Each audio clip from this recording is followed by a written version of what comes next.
Assalamualaikum warahmatullahi wabarakatuh, sahabat-sahabatku, teman-temanku sesama penderita GERD, anxiety, dan asam lambung, dimanapun teman-teman semua berada, baik yang sudah sembuh ataupun yang masih dalam proses berjuang.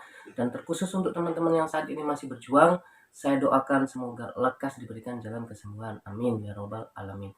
Pada kesempatan kali ini teman-teman, saya kembali lagi ingin membagikan pengalaman ya. Ini yang perlu di garis bawahi di sini, saya membagikan pengalaman. Saya tidak punya kompetensi untuk ataupun dalam pengobatan baik secara medis ataupun secara herbal saya kurang memahami, akan tetapi sifatnya di sini saya hanya berbagi pengalaman. Kenapa? Karena pengalaman saya teman-teman, dengan adanya informasi tentang penyakit ini yang kita dapat ketika kita sedang berjuang melawan penyakit ini, itu akan sangat meringankan sekali teman-teman.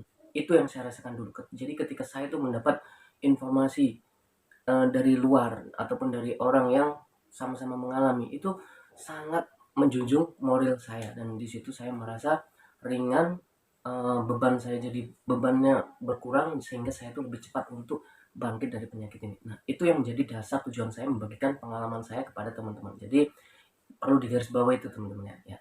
Pada kesempatan kali ini teman-teman, yang ingin saya bahas tentang penyakit GERD, anxiety, dan asam lambung ini adalah tentang seperti apa sih kita itu berpikir ataupun apa sih yang membedakan pola pikir kita itu dengan orang-orang yang tidak mempunyai penyakit GERD ataupun dengan orang-orang di luar sana yang sehat. Nah, jadi begini teman-teman, yang ini menurut pengalaman pribadi saya yang saya rasakan teman-teman. Jadi saya mengibaratkan di situ tuh ada sebuah persimpangan. Jadi kita itu membelot teman-teman.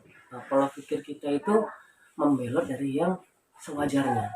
Jadi kalau sewajarnya itu harusnya lurus, kita itu membelot. Jadi pola pikir kita itu benar-benar uh, tidak seharusnya.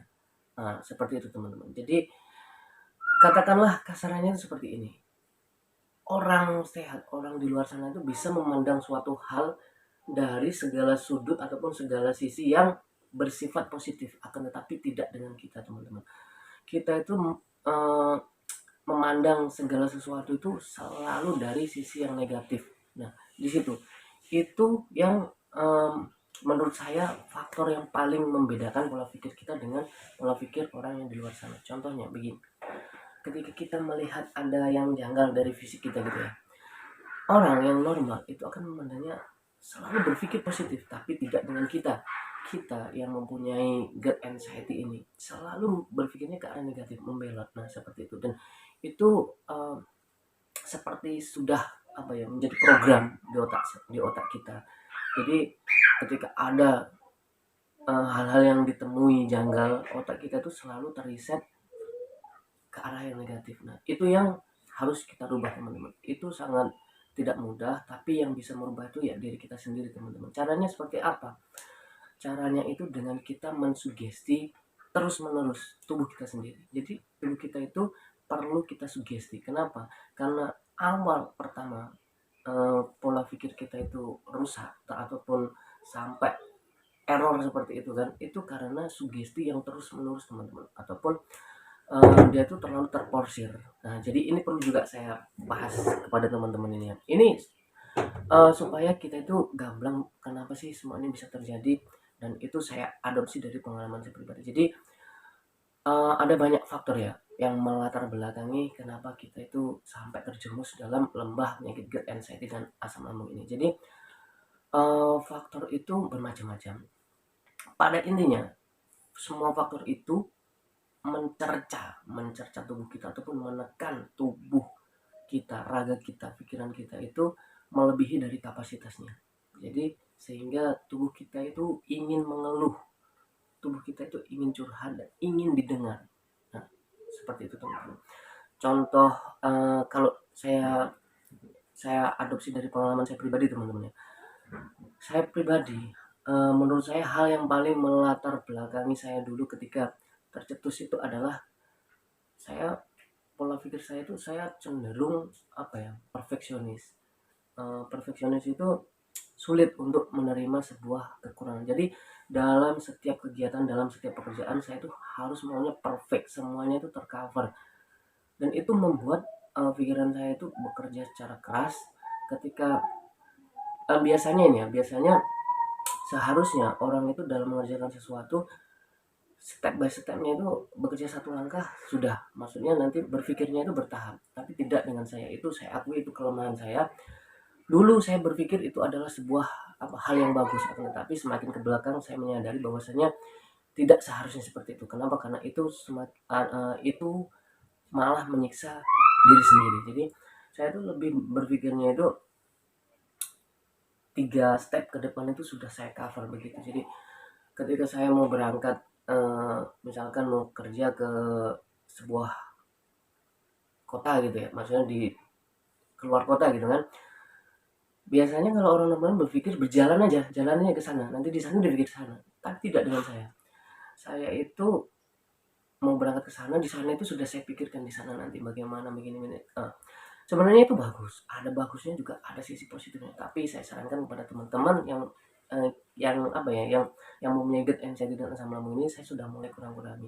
Berpikir satu step satu langkah aja, jangan didobel-dobel. Itu akan menyiksa ini pikiran kita, dan pikiran kita jadi memikirkan hal yang belum kelihatan oleh mata. Jadi pusing memikirkan kalau sudah kelihatan mata, oh ini begini kan, itu sangat mudah. Dan kalau seandainya kita harus memikirkan barang yang belum tentu kelihatan di sana, apa yang harus kita perbuat, nah itu akan malah memporsir pikiran kita. Nah, saya yakin sekali teman-teman, pada dasarnya, pada awalnya kita penderita gut anxiety dan asam lambung ini, pada awalnya itu adalah semua orang-orang yang tangguh, orang yang sangat tangguh, orang yang pekerja keras, orang yang apa ya, yang intinya itu strong.